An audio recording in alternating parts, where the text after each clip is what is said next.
Hello, I'm Sharon Fogarty and I'm with allaboutflutes.com. Now this video is to show you how to get a sound out of a flute. Today I'm just going to be using the head joint and a grain of rice. This is a technique that I use with a lot of my students because I tend to have a lot of students who start off on the flute between the age of 8 and 11. I try to keep it simple. I try to keep it fun. So this shouldn't take long. Most kids know how to spit a spitball, and in my lessons I use a grain of rice. Now we only have to do this once and then they get the idea. You stick the grain of rice on the tip of your tongue and you try to project it across the room.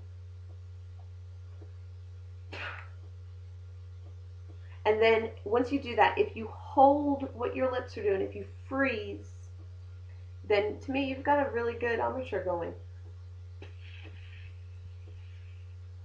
So we start doing that with pretend rice so that I don't end up with a bunch of rice to clean up at the end of a lesson.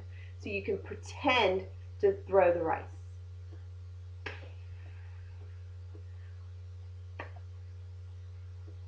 Again, you want to freeze, and then there's your embouchure. So always make sure you have a mirror by your side. You do this in front of the mirror, and you pay close attention to what you're doing so that if you do it correctly, then after a while you know what it feels like and you won't need the mirror. Then you can take the flute, and what I explain to them is that your bottom lip you want to cover up about 1/3 of the hole on the top. You want that hole to be centered with the bottom lip.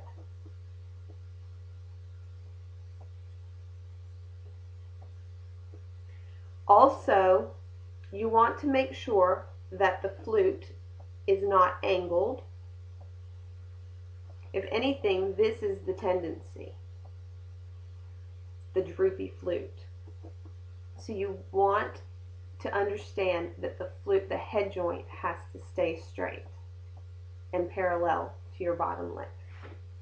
So you can either start off spitting the pretend rice and then bring the flute up to your lips.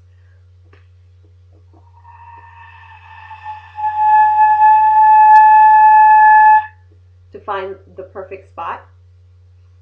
Or you can go ahead and set the flute in the perfect spot and hope it's the perfect spot. Then spit the rice. And if you don't get a sound, then you can adjust a little by rolling in or rolling out. Adjust a little like this. Adjust a little by sliding the flute head joint up and then down until you have that perfect sound.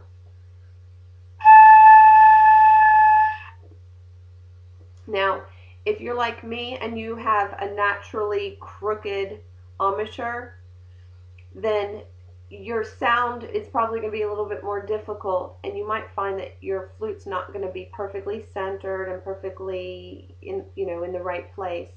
But the problem is you really need to achieve the perfect even embouchure. You don't want the crooked embouchure.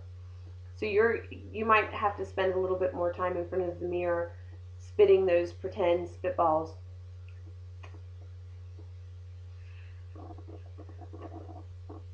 Until you get everything even, because it's very important. And this is also why it's really important, if you can, try to find a private flute instructor to help guide you with this. But if not, use this video. So that is it, basically. To me, it's not that difficult. This is very successful with a lot of the kids that I start. So if for some reason you're having problems and this didn't solve the problem for you, please feel free to email me, contact me on my website, allaboutflutes.com, or you can join the blog and post a comment, and I'll try to answer it the best I can with the knowledge that I have. So anyway, again, thank you. I hope this helped.